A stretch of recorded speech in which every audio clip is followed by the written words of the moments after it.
자, 오늘 여러분들과 이 트럼프 2.0 시대 경제 안보 또 한국 이런 얘기 조금 해보도록 할 테고요.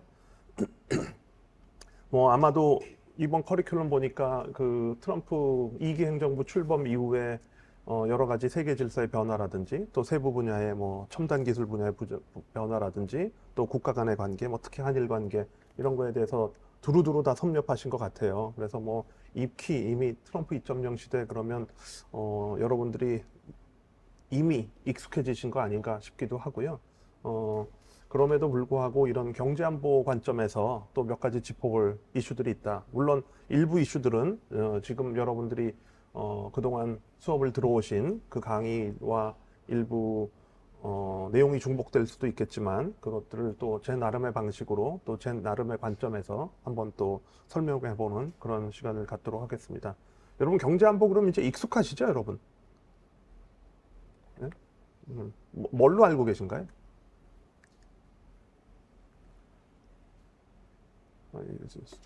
오늘 수료하셨잖아요. 네, 수료하셨는데, 네, 경제안보 우리 한번 그럼 같이 자 마지막 여행을 한번 해보도록 할까요? 자, 트럼프 2.0 그러면 물론 2기 행정부라고 하는 그런 순서적 의미도 당연히 있을 테고요.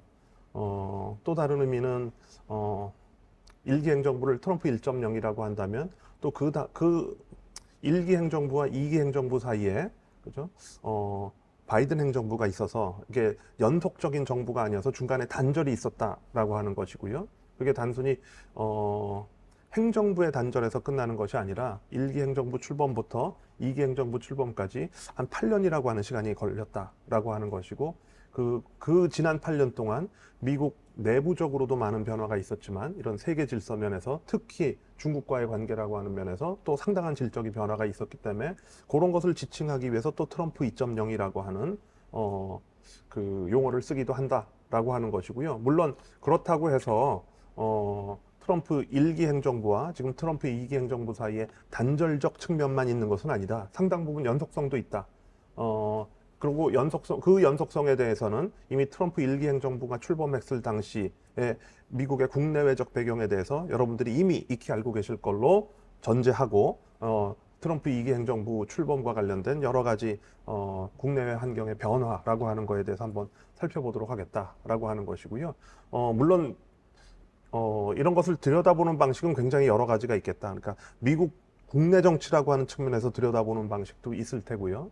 또는 국제 정치라고 하는 차원에서 들여다보는 방식도 있을 테고요. 또 국제 정치라고 하는 것도 국가 간의 관계, 아까 말씀드린 것처럼 미국과 중국 또는 그 밖의 국가들과 이런 양자 관계라고 하는 측면에서 들여다보는 방식도 다 얼마든지 있을 수 있다. 또 다른 측면에서는 우리가 질서 또는 시스템이라고 하는 차원에서 들여다보는 방법도 있겠다라고 하는 것이고요. 그런 것들은 여러분들이 이런 그동안의 수업을 들으시고 여러분 각자의 방식으로 이런 경제안보와 관련된 현상, 특히 트럼프 2기 행정부 출범 이후의 경제안보와 관련된 현상을 여러분들 스스로의 관점에서 그 파악하고 이해하고 또 설명할 수 있는 나름의 퍼스펙티브를 좀 갖추시면 좋겠다라고 하는 것이죠. 여기는 주어진 정답은 없다라고 하는 말씀을 좀 드릴 수 있을 테고요. 1기 행정부는 그 출범 배경보다는 1기 행정부 당시에 트럼프 행정부 또는 트럼프 대통령이 부딪혔던 장벽에 대한 것들 한번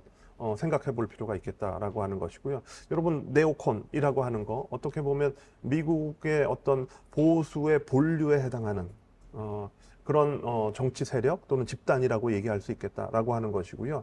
물론 상당히 보수적 색채를 띈다는 면에서는 트럼프 행정부 또는 트럼프 집권 세력과 상당히 유사성 또는 공통 분모가 있다라고 얘기할 수 있는 측면도 있다라고 하는 것이고요. 그러나 이 네오콘 세력과 트럼프 행정부 사이에 특히 대외 정책에 있어서 상당한 차별성이 있었고 그런 면에서 트럼프 행정부의 입장에서 보자면 대외 정책의 일관성을 좀 유지하기 어려운 측면들도 있었다라고 하는 말씀 좀 드릴 수 있을 테고요. 국내 정책 면에서 보자면 이렇게 제가 딥 스테이트라고 써놓았는데 여러분들 아마 들어보신 분도 있을 테고 못 들어보신 분도 있을 테고 들어보신 분. 네, 뭘로 알고 계시나요? 조금 크게? 네, 무슨 얘기일까요?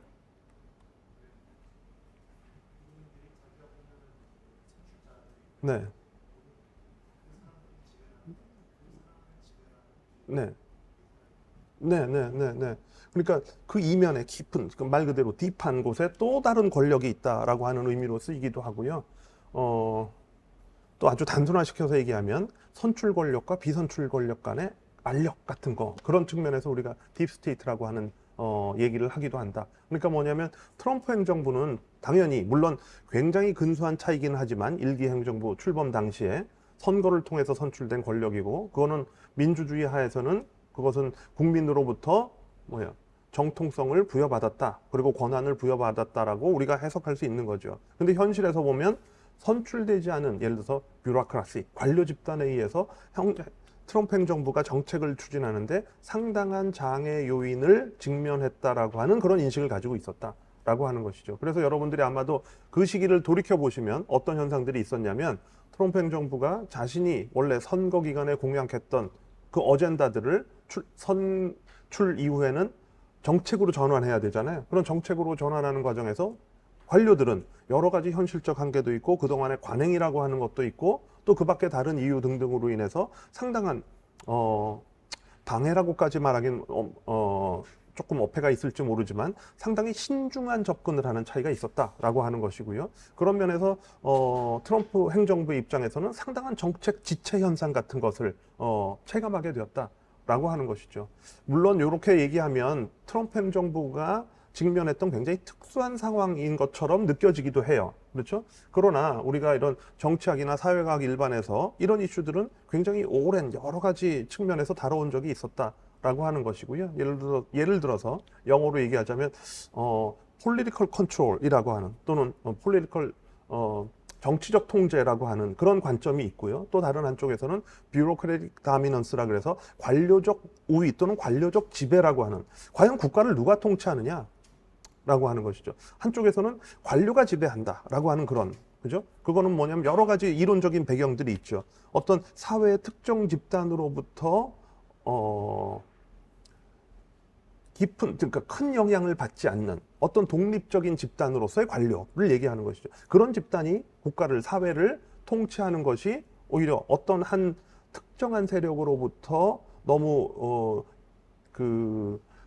특권적인 관계나 또는 특혜적인 관계를 형성하지 않고 나라를 공정하게 다스릴 수 있을 것이라고 하는 한쪽의 설명이 있는 것이고요. 근데 지금 말씀드린 것처럼 political control argument라고 하는 것은 뭐예요?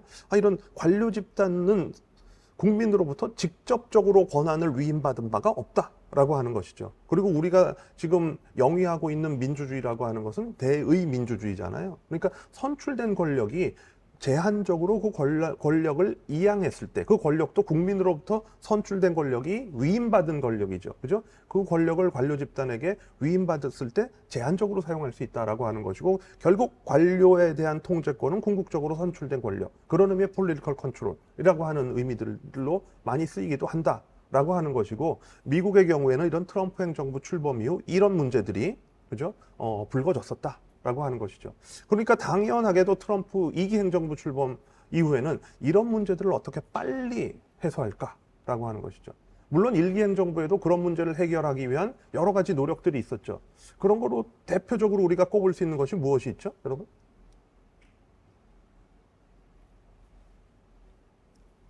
저 인간이 왜 자꾸 뭘 물어보고 그래, 불편하게. 그러시는 건가요? 네. 뭐가 있을까요? 트럼프 행정부는 여러분들이 아마 기억을 돌이켜 보시면 8년 전이면 여러분 몇 살이신가요? 네, 뭐 각각 또 다를 수 있으실 텐데요. 그죠? 트럼프 1기 행정부 당시에는 어떤 현상들이 굉장히 빈번해졌냐면 여러 가지 현실적인 제약을 우회하기 위해서, 또는 예를 들어 그 중에는 의회의 통제 또는 의회의 견제를 또 우회하기 위해서 행정명령이라고 하는 형태로, 그렇죠? 굉장히 신속하고 또 그러니까 빠르면서도 또 기민하게 상황에 대처하기 위한 방식으로서 행정명령을 동원하는 그런 방식들이 있었다라고 하는 것이고요. 그게 트럼프 행정부가 때로는 비판받는 지점이기도 하다라고 하는 것이죠. 그런 방식으로 이런 문제를 좀 해결해 나가려고 노력한 측면들이 있었다라고 하는 것이고, 트럼프 2기 행정부에서는 그것만으로 충분하지 않았다라고 하는 것이죠. 그죠? 그래서 어떤 식으로 문제를 해결하려고 노력했을까요? 첫 번째로는 구조적으로 일기 행정부보다 훨씬 더 좋은 환경에 처해 있었다라고 하는 것이고, 보시다시피 트럼프 행정부는 단점 정부다라고 하는 거죠. 분점 정부에 대비되는 말로서, 용어로서 단점 정부다라고 하는 얘기를 드릴 수 있을 테고요. 미국은 행정부마다, 대통령마다 분점 정부라고 하는 구조적 제약을 가지고 있는 정부가 있는가 하면, 단점 정부라고 하는 굉장히 유리한 환경을 가지고 출범하는 그런 정부들도 있다라고 하는 것인데, 최근으로 오면 올수록 이렇게 분점 정부 현상이라고 하는 것이 좀 두드러져 보이는 이런 추세에 있었다라고 하는 것인데, 트럼프 일기 행정부도 그거로부터 완전히 자유롭지 못했다라고 하는 것이고요. 다만 이기 행정부로 오면서 지난 대통령 선거 결과 의회 선거 같이 치루어지면서 단점 정부가 출범했다. 물론 굉장히 또 작은 차이기는 해요. 그러나 정치 환경 면에서 일기 행정부보다 상당히 유리한 그런 환경에서 출범할 수 있었다라고 하는 것이고요. 또 하나는 구조적인 측면에서 보면은요, 여기 뉴 리퍼블리컨스라고 되어 있는데요. 공화당 출신 대통령이잖아요. 공화당에 대한 장악력이 달라졌다라고 하는 것이죠. 아까 네오콘 얘기도 하고 그랬는데요. 트럼프 대통령은 분명 공화당 출신 대통령이었지만, 일기 출범 당시에도, 그렇죠? 그런데 일기 출범 당시만 하더라도 대통령임에도 불구하고 전통적인 주류 공화당 세력들이 볼 때 약간 이단화 취급을 받은 측면이 있다라고 하는, 굉장히 이상하다라고 하는 거죠. 그죠? 그런 면에서 주류가 아닌 것 같다. 그죠? 그런 평가들을 많이 받았어요. 그러니까 굉장히 뭐 정책 면에서도 아까 말씀드린 것처럼 행정명령이라고 하는 굉장히 신속한 방식, 또는 심지어는 파격적인 방식, 그죠? 그리고 굉장히 때로는 거친 방식, 이런 거를 동원하는 거 서슴지 않았잖아요. 그죠? 그런 면에서 굉장히 좀 노멀하지 않다, 보통이지 않다라고 하는 평가를 받기도 했었다라고 하는 것이죠. 그런데 8년여의 세월이 흘러서 2기 행정부가 출범할 당시에 트럼프 행정부는 1기와 비교한다면 훨씬 더 공화당 내 장악력이 강해졌다라고 하는 것이고, 그 공화당 내 장악력이 강해질 수 있었던 이유 가운데 하나는 바로 이런 뉴 리퍼블리컨스라고 하는 세력의 부상하고 밀접한 관련이 있다라고 하는 것이죠. 아마 여러분들이 지금 2기 트럼프 행정부에서 임명된 고위직 인사들을 보면, 그죠? 연령대로도 물론 뉴라고 하는 그런 이미지를 많이, 지금 백악관 대변인 보더라도 그렇죠? 그리고 그 밖에 여러 포스트, 뭐 국방장관이라든지 하는 그런 뉴 리퍼블리컨스라고 하는 새로운 트럼프를 옹호하는 이런 그룹들이 공화당 내에 과거보다 훨씬 더 깊게 뿌리를 내릴 수 있는 그런 환경이 되었다라고 하는 것이고요. 그래서 의회하고 관계에서도 유리한 위치에 있고, 당내 관계에서도 훨씬 더 유리한 위치에 있을 수 있게 되었다라고 하는 것이고, 이런 거를 바탕으로 굉장히 신속하면서도 광범위한 정책의 변화를 추구하게 되었다라고 하는 것이고, 그게 집약적으로 마가라고 하는 거로 나타났다라고 하는 것이죠. 과거에는 미국의 예를 들어서 레드 스테이트라든지, 그죠, 러스트벨트라든지 이런 쇠퇴해가는 지역에서 트럼프 행정부에 대한 어떤 기대와 요구 같은 것들이 있었는데, 그래서 그거를 아주 정치적으로 중요한 몇몇 스윙 스테이트의 영향력이라고 보는 경향들이 있었는데, 2기 출범부 당시에는 그거보다는 조금 더 광범위하게 이런 트럼프 행정부에 대한 어떤 기대, 이런 것들이 형성되지 않았나라고 하는 변화가 있었다라고 하는 것이고요.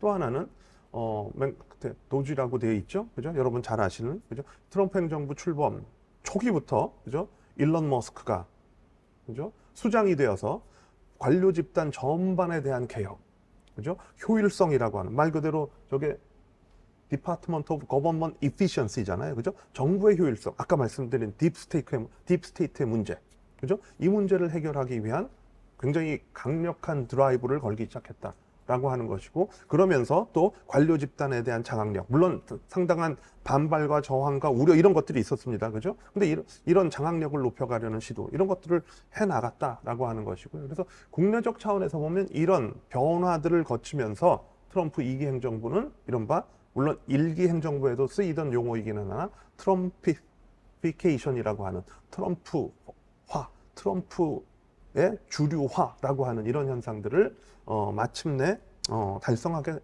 되었다라고 하는 것이죠. 이런 것들이 이제 그 트럼프 2.0 시대의 국내 정치적인 또는 국내적 차원의 큰 변화 현상 가운데 하나다라고 하는 말씀을 좀 드릴 수 있을 것 같습니다. 대외 환경 차원에서 보면은요, 요거 한 20초만 보실까요? 뭘 얘기하는 그래프인지?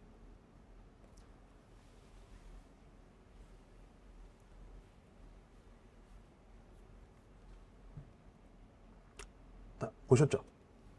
뭔가요, 이거?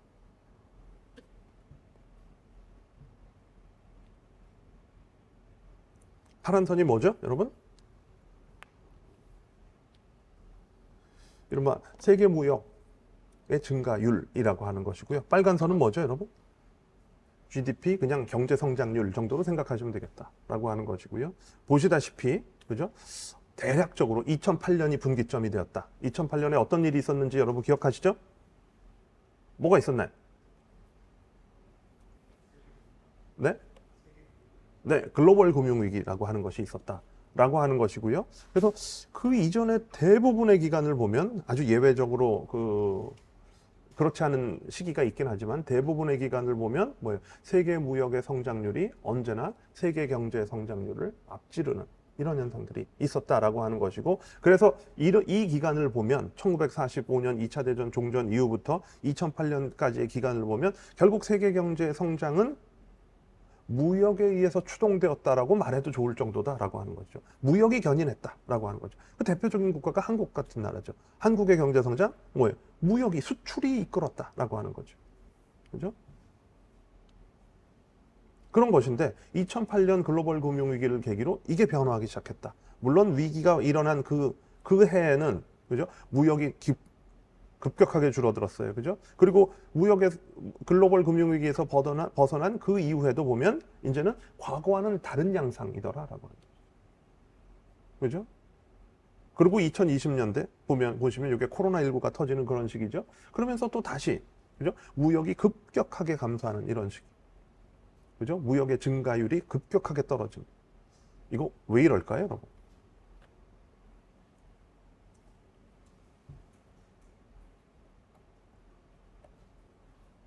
왜 이럴까요?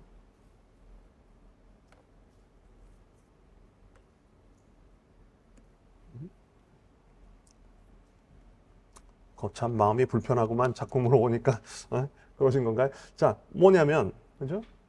무역이라고 하는 거는 물론 여러 가지 긍정적 효과를 가지고 오기 때문에 우리가 무역을 하는 거겠죠. 그죠?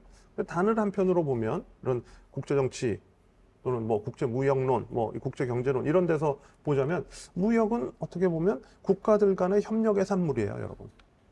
그죠? 상대국에게 내가 자유무역할 테니까 너도 자유무역해. 내가 무역 자유화할 테니까 너도 무역 자유화해. 그래야 무역이 증가하죠. 확대되죠. 그죠? 협력의 산물이에요. 예를 들어서 상대방에게 무역 자유화를 요구하고 나는 보호무역을 하면 뭐예요? 그 다음에 어떤 결과가 일어나는지 여러분 다 아시죠? 그죠? 무역이 지속적으로 확대되기 어렵다라고 하는 거예요. 협력의 결과물이다라고 하는 거예요. 그죠? 그런데 그렇게 잘 이루어졌던 협력이라고 하는 것도 여러분 위기가 발생하면 불확실성이 커지면 어떻게 변하게 되나요? 국가도 개인도 자기 이익을 먼저 돌보게 되겠다. 자기의 이익과 생존을 먼저 돌보게 돼 있다라고 하는 것이고, 이런 관점에서는 뭐죠? 자유무역보다는 보호무역, 나를 먼저 챙기게 돼 있다라고 하는. 물론 상대가 자유무역하는 거는 나에게 좋기는 하지만 나는 일단 나의 이익을 지키기 위해서 보호무역을 해야 되겠다라고 하는 그런 보호주의의 확산, 그리고 요즘 트럼프식으로 얘기하면 자국 우선주의, 아메리카 퍼스트 이런 것들이 확산되게 된다라고 하는 것이죠. 그죠? 그래서 위기가 깊어지면 2008년 글로벌 금융위기처럼 또는 2020년에 코로나19처럼 굉장히 어려운 상황이 되면 될수록 나를 먼저 챙기는, 그것이 개인이 됐건, 여러분들도 코로나19 겪으셨을 때 어떻게 하셨어요? 자신을 먼저 돌보셨죠? 그죠? 자신의 마스크, 그죠? 네. 내가 살아야 되겠다. 이런 거 있잖아요. 그죠? 그런 게 개인 수준에서는 또는 개별 국가 수준에서는 굉장히 합리적인 행동입니다. 그죠? 근데 우리가 프리스너 딜레마 게임을 잘 기억하듯이 개별 행위자 수준의 합리적인 선택이 시스템 전체의 합리적인 결과로 이어지지 않는다라고 하는 것이죠. 그죠? 그게 이런 현상들이다. 라고 하는 것이고, 그 중간 시기도 보면 이제는 그죠? 더 이상 세계 경제의 성장을 무역이 견인하지 못하는 이런 시대. 점점 그러니까 상대적인 보호주의가 강화되는 이런 흐름을 타기 시작했다라고 하는 것이고, 그런 맥락 속에서 트럼프주의라고 하는 것이 미국에서 태동한 것이고, 유럽에서는 브렉시트가 발생한 것이다 라고 하는 것이죠. 보호주의의 확산이라고 하는 구조적인 세계 경제 질서에서의 굉장히 의미 있는 중요한 변화가 나타났다라고 하는 것입니다. 경제안보 전략 어떤 거냐? 여러분들 뭐 굉장히 많이 들으셔서 잘 아시겠지만, 그죠? 그동안 지난 우리 한 7월 말부터 한 3주 이상 거의 대부분의 미디어에서 이 이슈를 다뤘잖아요. 그죠? 첫 번째 주. 그죠?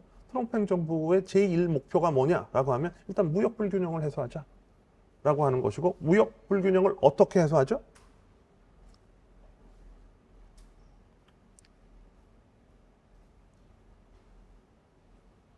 무역 불균형을 트럼프가 해소하려고 하는 구체적인 방식이 뭐죠? 네, 관세 부과. 그래서 심지어는 지금 관세 전쟁이라고 불리우는 거잖아요. 그리고 우리나라도 이재명 대통령께서, 그죠? 미국 워싱턴 DC를 방문해서 트럼프 대통령과 정상회담을 통해서 관세율에 대한 최종적인 합의를 한 거죠. 그죠? 그 결과 15%. 여기에 대해서 조금 이따 다시 말씀드리도록 하겠다라고 하는 것이고요. 두 번째 트럼프 행정부의 경제 안보 전략이라고 하는 것은 무엇이냐면 바로 국내적으로 강건한 제조 기반. 물론 그 전제는 무엇이냐면 미국이 자의반 타의반, 때로는 그러니까 스스로 잘못 선택한 결과, 그죠? 자의반이라고 하는 거에는, 그죠? 스스로 잘못 선택한 결과 제조업을 공동화시키는 일이 벌어졌었다라고 하는 것이죠. 그래서 미국의 제조업 또는 제조 역량, 생산 역량이라고 하는 것이 급격하게 쇠퇴했다라고 하는 것이죠. 그죠? 그게 지금과 같은 시대에 미국의 취약점으로 지금 작용하고 있다. 특히 중국과의 관계에서. 그죠? 왜 그렇게 생각하게 됐을까요, 여러분? 그 이전의 세계는 아까 말씀드린 대로 자유무역의 시대였다라고 우리가 그냥 일단 전제한다면, 자유무역은 어떻게 이루어지는 거죠, 여러분?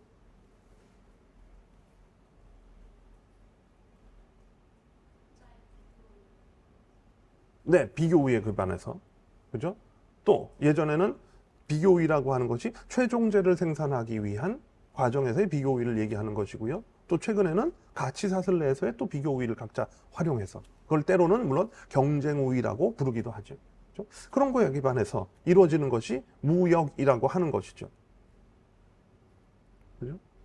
그런데 지금과 같은 시대에 보니까 예전에는 트럼프 행정부의 입장에서 보면 그렇게 비교 우위에 입각해서 무역도 하고 생산도 하고 투자도 했었어요. 그죠? 그 결과가 무엇이냐? 미국은, 그죠? 이런 한 산업의 전체 가치 사슬에서 아주 일부만 담당하고, 그죠? 그 중간에 해당하는 우리가 미드스트림이라고 부르는데요. 그죠? 중류라고 번역을 하고요. 그러니까 업스트림, 미드스트림, 다운스트림 얘기하는데 상류, 중류, 하류. 중류에 해당하는 제조 부분을 다 아웃소싱 하더라. 미국 국내 남겨놓지 않고 미국 바깥으로 내보내더라. 근데 그 가운데 상당 부분 또는 대부분이 중국으로 갔다라고 하는 것이죠. 그죠? 미국이 지키고 있는 업스트림 뭐가 있을까요? 연구 개발, 설계, 이런 능력들. 여러분, 애플, 아이폰 생각해 보시면 되겠어요. 여러분, 아이폰 많이 갖고 계시죠, 여러분? 그죠? 그거 어디서 만들어지나요? 네? 네. 누가 만드나요? 전형적인 가치 사슬 내의 무역인 거예요. 그죠? 대만의 팍스콘이라는 기업이 중국에서. 그런데 그 제품의 설계와 지적재산권과 이런 것들은 다 누가 갖고 있어요? 연구개발과 이런 것들은 다 누가 한 거예요? 실리콘밸리 쿠퍼티노에 있는 애플 본사예요. 그죠? 그런데 생산은 거의 전적으로 해외에서 해왔다. 특히 중국에서 해왔다. 라고 하는 것이죠. 제조업을 스스로 공동화시켰다라고 하는 거예요. 왜? 효율성을 위해서. 그죠? 그런데 지금과 같이 전략 경쟁의 상대로서 중국이 부상하고 있는데 이렇게 제조업을 중국에 의존하고 있는 것이 미국에겐 굉장히 취약점이다. 라고 하는 거죠. 그죠? 그러니까 다시 미국 안으로 불러 들어와야 되겠다라고 하는 것이고, 그런 정책을 뭐라고 부르죠, 여러분? 리쇼어링 팔러시라고 부른다. 그죠? 다시 돌아오게 만드는 정책. 그죠? 미국 안으로. 그래서 실제로 지금 애플도 미국 내 지금 생산을 위한 투자를 지금 결정했잖아요, 여러분. 그죠? 그리고 그건 미국의 제조업을 강건하게 만드는 거는 꼭 미국 기업에 의해서만은 아니다 라고 하는 거죠. 외국 기업도, 특히 외국 기업에 누가 포함되는 거죠? 이른바 동맹과 파트너 국가들이 포함된다 라고 하는 거죠. 이렇게 제조 역량을 미국 내, 그러니까 미국 영토 안에 다시 강건하게 재건했을 때 중국과 보다 유리한 위치에서 경쟁을 할 수 있겠다. 때로는 싸울 수 있겠다 라고 하는 것이죠. 트럼프 행정부의 경제안보 전략에 해당한다 라고 하는 것이죠. 세 번째는 뭐냐면 혁신이다 라고. 뭐니 해도 미국이, 그죠? 중국을, 특히 전략적 라이벌의 상대인 중국보다 우위에 있으려면 이런 기술 혁신의 생태계를 빨리, 그죠? 재건하는 것이 중요하다라고 하는 거죠. 혁신에서 앞서지 않으면 안 되겠다라고 하는 것이고, 그런 여러 가지 정책적인 드라이브를 반도체 분야뿐만 아니라 AI, 퀀텀 등등에서 하고 있는 것 여러분 아마 알고 계실 거다라고 하는 것이고요. 또 하나는, 그죠? 네 번째 보시면은요, 미중 간의 상호 의존의 축소라고 되어 있는데요. 그죠? 이건 뭐 하자는 거죠, 여러분?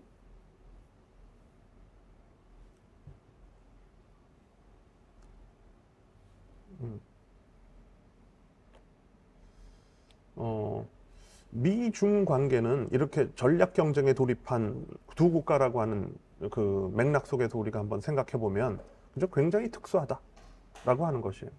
그죠? 보통 이렇게 전략 경쟁 또는 우리가 패권 경쟁이라고 부르기도 하죠. 뭐 일단 상호 호환적으로 둘을 쓴다 그런다면 패권 경쟁에 돌입한 국가들은 그동안의 역사적인 선례를 보면 서로가 서로에게 의존하지 않았었다라고 한 것이죠. 그죠? 근데 중국과는 상당히 높은 수준으로 상호 의존한 상태에서 전략 경쟁에 돌입했다라고 하는 거죠. 이게 과거의 선례와 굉장히 큰 차이점이다라고 하는 것이고, 바로 그렇기 때문에 미국과 중국은 서로가 서로에게 어떤 존재이냐, 우리가 이렇게 부르기도 하죠. 존재적 위협을 가하는 그런 국가가 되었다라고 하는 거죠. 나의 생존에 굉장히 치명적인 영향을 미칠 수 있는 존재적 위협. 그죠? 그러니까 상대의 존재 자체가 나의 존재에, 나의 국가 안보에 영향을 미칠 수 있다라고 하는 것이죠. 그 중요한 이유 가운데 하나는 높은 수준의 상호 의존이다라고 하는 거죠. 요거 이해가 되시나요, 여러분? 높은 수준의 상호 의존이 왜 나에게 때로는 경제적 침공 또는 더 나가면 국가 안보 위협으로 다가오게 되는 걸까요? 여러분 앞선 수업에서 상호 의존의 무기화라는 말 들어보셨나요? 그죠? 바로 그런 것 때문에 그렇다라고 하는 거죠. 서로가 서로에게 이렇게 높은 수준으로 상호 의존되어 있으면, 그죠? 그것이 때로는 무기화, 상대를 압박하는, 견제하는 무기화의 수단으로 활용될 수도 있겠다. 물론 여기에 대한 조금 더 디테일한 얘기가 있습니다만 여기서는 그냥 조금 약간 거칠게 이렇게 얘기하겠다라고 하는 것이죠. 그죠? 그런 차원에. 그래서 지금도 미국이 중국을 견제하고 압박하는 여러 가지 수단들을 가지고 있게 되는 것이고요. 거꾸로 중국도 이제는, 그죠? 8년 전의 중국과 달리 조금 이따 더 자세히 말씀드리겠지만 미국에 대해서도 압박할 수 있는 수단을 보유하게 되었다라고 하는 거죠. 이거는 높은 수준의 상호 의존이 있었기 때문에 가능한 거다라고 하는 것이죠. 만약에 서로가 서로로부터 절연되어 있는 그런 관계였다면 무기화된 상호 의존이라고 하는 관계가 성립되기 어려웠을 수도 있다라고 하는 것이죠. 그런 의미에서 이게 존재적 위협을 가하는 거 굉장히 부담스럽다. 물론 내가 상대국을 압박할 때는 편리한 점이 있지만, 그죠? 상대국으로부터 압박당하는 이런 상황이 굉장히 불편하다라고 하는 것이고, 그런 것을 선제적으로 또는 예방적으로 방어하기 위해서는 이런 상호 의존의 축소라고 하는 것이 어쩌면 불가피하다.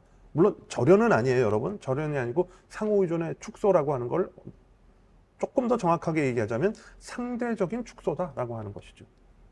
그죠? 상대적인 축소다. 트럼프 2기 행정부가 다른 점은 또 무엇이냐면요. 그래서 지난 8년 동안 미국과 중국 사이에는 이런 상대적인 축소라고 하는 거는 일정 부분 진행되었다라고 하는 것이고요. 예를 들어서 무역을 보자면 무역은 물론 절대적인 액수면에서는 그렇게 과히 많이 줄어들진 않았어요. 그죠? 근데 상대적인 비중면에서 상당한 변화가 있었다라고 하는 것이고요. 그런 면에서 보면 미국과 중국은 뭐예요?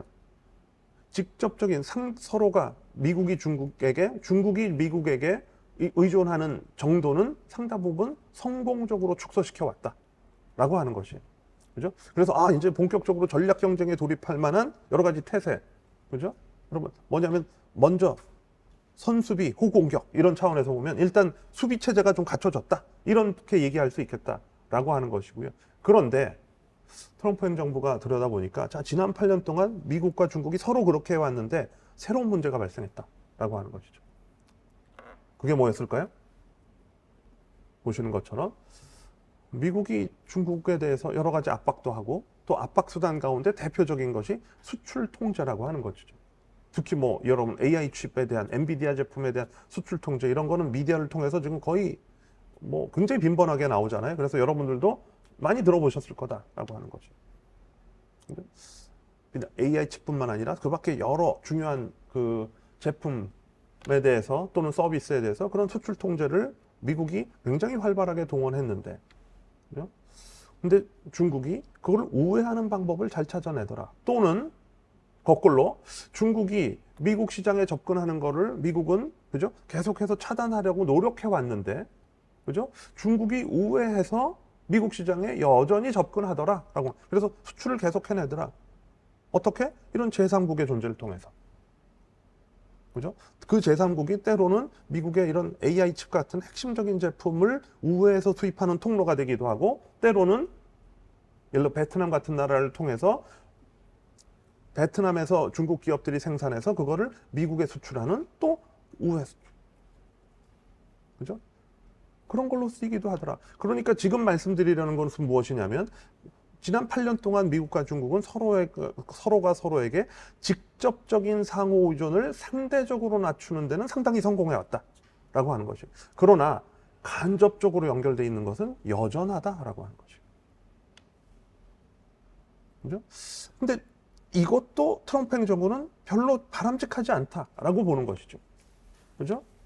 물론 제3국이라고 하는 약간의 버퍼가 있기는 하나 여전히 중국에 대한 의존도라고 하는 면에서는 구조적인 해결은 아니다라고 하는 것이고, 이런 것들을 막아내려고 하는 노력들을 지금 하고 있다라고 하는 것이고, 그게 아까 말씀드린 베트남의 사례에서 대표적으로 나타난다. 그죠? 우회 수출하는 그런 제품에 대해서는 베트남에게 뭐예요? 무려 40%에 달하는 관세를 부과하기로 했다라고 하는 것이죠.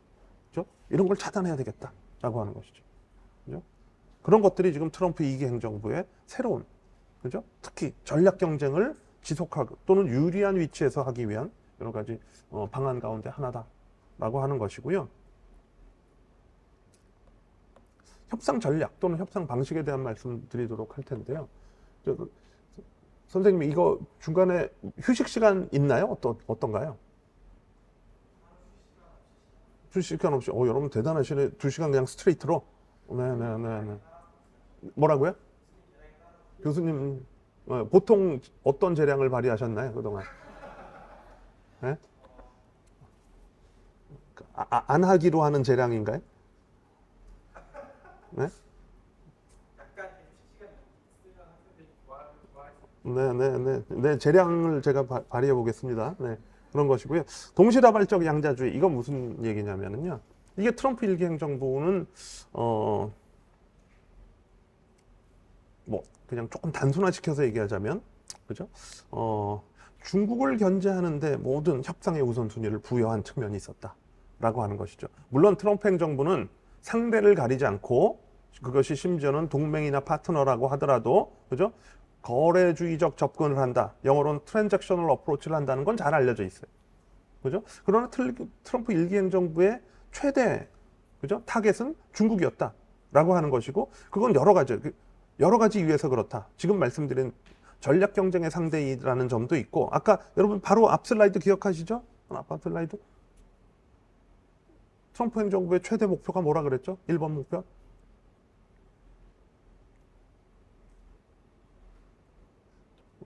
여기 계신 거죠, 여러분? 뭐죠? 무역 불균형의 해소 또는 완화였잖아요, 여러분. 그죠? 트럼프 1기 행정부 당시 미국의 최대 무역 적자국이 중국이었잖아요, 여러분. 그죠? 무려 3,500달러, 500억 달러 이상, 때로는 3,800억, 3,900억까지도.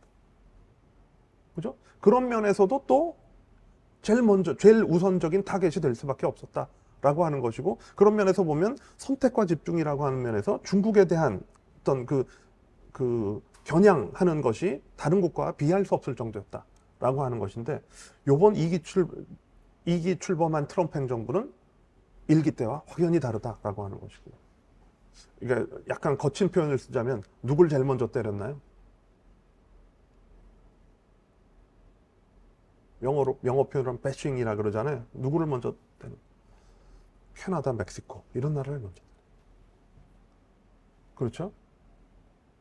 그 여러 가지 이유 중에 하나는 물론 동맹과 파트너들에 대해서도 거래적 접근을 한다라고 하는 그런 트럼프 행정부의 고유의 특징이 있는 것이고, 두 번째는 아까 말씀드렸던 것처럼 멕시코를 통한, 캐나다를 통한 우회 수출을 차단하겠다라고 하는 그런 것도 반영돼 있었다라고 하는 것이죠. 그죠? 그리고 물론 캐나다, 멕시코와의 관계에 있어서 트럼프 행정부의 입장에서 불공정한 무역 관계 이런 거 해소하겠다라고 하는 것도 당연히 거기에 존재했었던 거죠. 무슨 말씀인지 아시겠죠? 그러고 나서 지금 동시다발적 양자주의라고 하는 건 뭐냐면, 그죠? 트럼프 행정부는 협상을 하는 데 있어서 굉장히 분명한 강력한 선호를 보이고 있는 것이 있어요. 그게 뭐냐면 양자주의라고 하는 거죠. 1대1로 하겠다라고 하는 거죠. 그죠? 이게 그동안에 2000년대 초반, 중반까지 계속해서 거의 세계 대부분의 나라들이 노력을 기울여 왔던 다자주의로부터의 일탈이라고 얘기할 수 있다라고 하는 거죠. 다자주의 어떤 거죠? WTO를 통한 무역 협상인 거죠. 근데 트럼프 행정부 들어와서 WTO가 무력화되고, 또는 심지어는 트럼프 행정부가 무력화시켰죠. 그죠? 그리고 양자주의를 추구한 거예요. 1대1로 한다. 왜 1대1로 할까요? 트럼프 행정부는 왜 1대1 좋아할까요? 바로 비대칭적 협상력을 발휘할 수 있기 때문이다 라고 하는 거죠. 그죠? 약간 단순화시켜서 얘기하자면 WTO 체제 하에서 무역 협상을 하는 것은, 그죠? 약간 단순화시킨 겁니다. 미국도 그냥 그들 중에 하나일 뿐이에요. 그죠? 그건 WTO의 고유한 어떤 의사결정 방식하고 관계가 있다라고 하는 것이죠. 뭐냐면 컨센서스를 지향하는 그런 이건 뭐가 좀 바뀌었나요?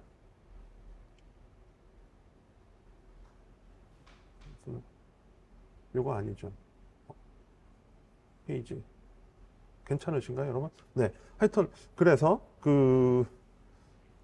트럼프 행정부는 양자주의라고 하는 1대1 협상 방식에 대한 강력한 선호를 내보였다라고 하는 것이고, 그걸 통해서 상대방으로부터 양보를 또는 타협을 이끌어내기 위한, 그죠? 아주 전략을 추구했다라고 하는 말씀 드릴 수 있겠다라고 하는 것이고요. 그죠? 그런 특징을 보여왔다.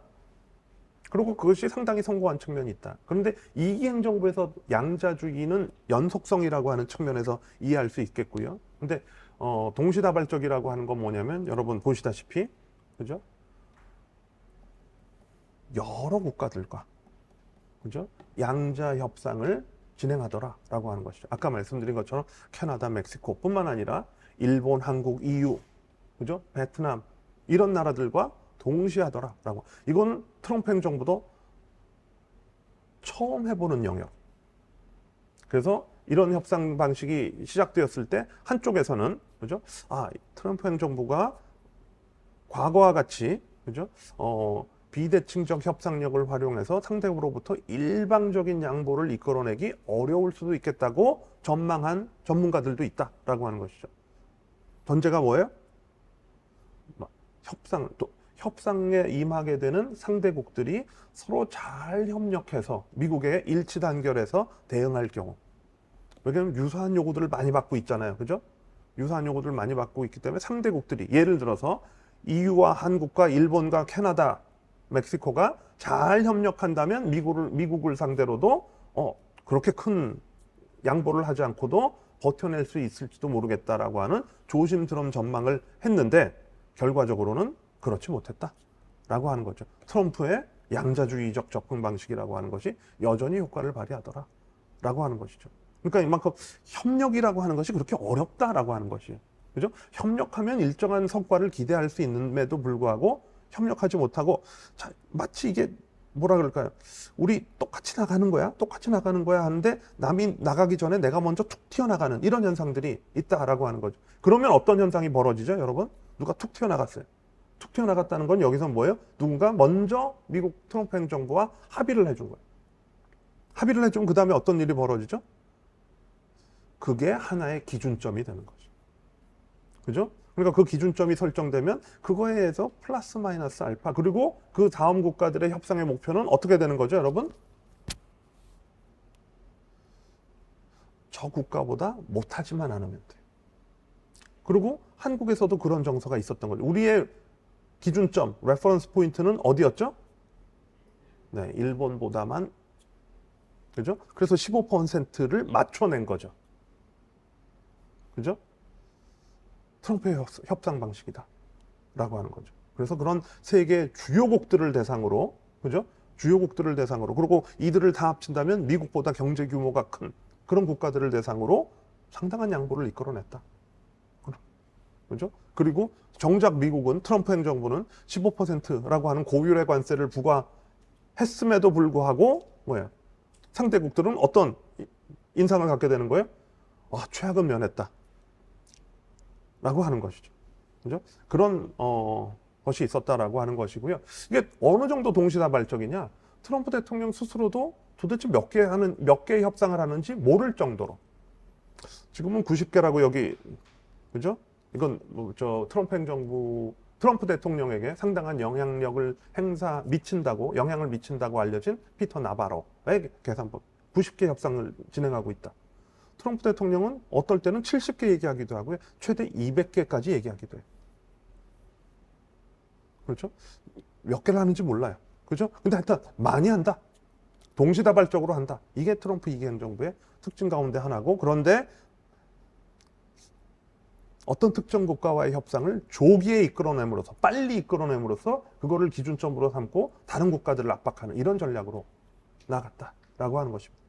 무슨 얘기 아시겠죠, 여러분? 그래서 그런 전략을 취했고, 그러다 보니까 현재까지 보면 동맹 파트너 중국 가리지 않더라 라고 하는 거죠. 물론 지금 향후 협상의 초점은 점점 중국으로, 그죠?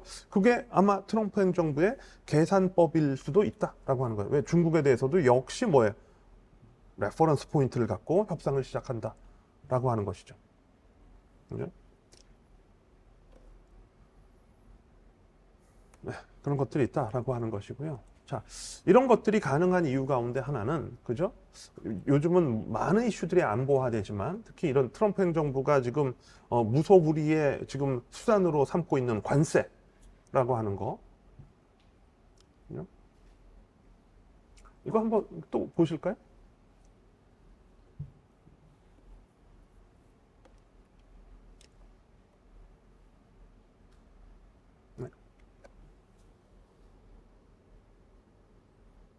뭘 얘기하는 거죠?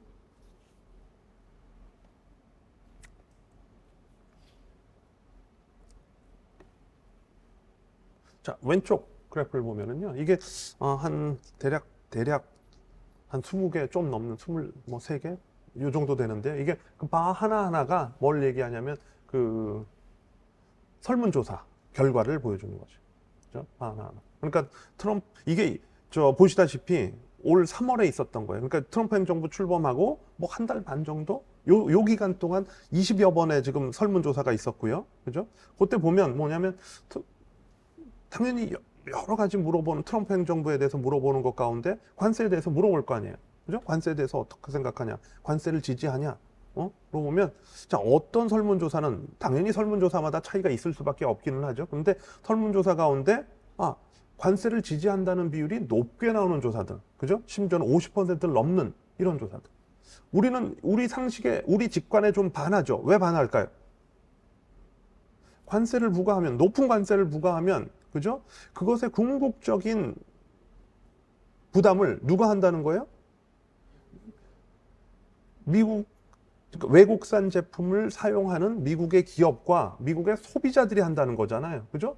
여기 물어본 사람들 가운데 대다수는 소비자들일 거 아니에요. 그러니까 높은 관세 부과에 대해서 반대할 거로 생각해 왔다라고 하죠. 그죠? 근데 여러분들 뭐 미디어 커뮤니케이션 이런 수업을 들어보시면 프레이밍 이펙트라고 하는 게 있잖아요. 그죠? 그런 걸 물어볼 때 그죠? 중국을 언급하면 이렇게 확 올라가더라라고 합니다. 그죠? 중국을 언급하면서 관세에 대해서 어떻게 생각하십니까? 찬성한다. 나옵니다.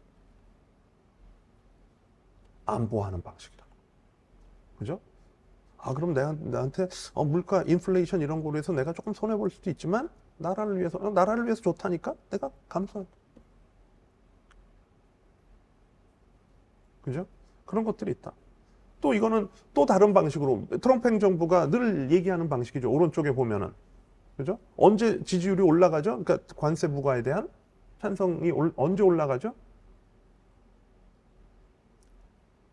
일자리 창출한다라고 합니다. 일자리 창출을 언급하고 관세 부과를 얘기하면 지지율이 또 올라가더라라고 하는 것이에요. 반대로 인플레이션, 물가 상승을 얘기하고 관세 부과를 물어보면 떨어지더라라고 하는 것이에요. 그죠? 그래서 이런 것들이 자 트럼프 행정부는 지속적으로 일자리 창출 얘기하고 중국을 언급하고 그죠? 불공정 무역을 얘기하고 하면서 그죠? 이런 것들을 스스로 정당화해 나가는 거고 특히 중국 등등과의 관계에서 이런 것들을 안보화해 나가는 과정에 들어갔다라고 하는 말씀을 드리는 것이고요. 이거는 여러분 제가 5분 쉬는 시간 드릴게요. 5분 쉬시고 다시 시작하도록 하죠. 네.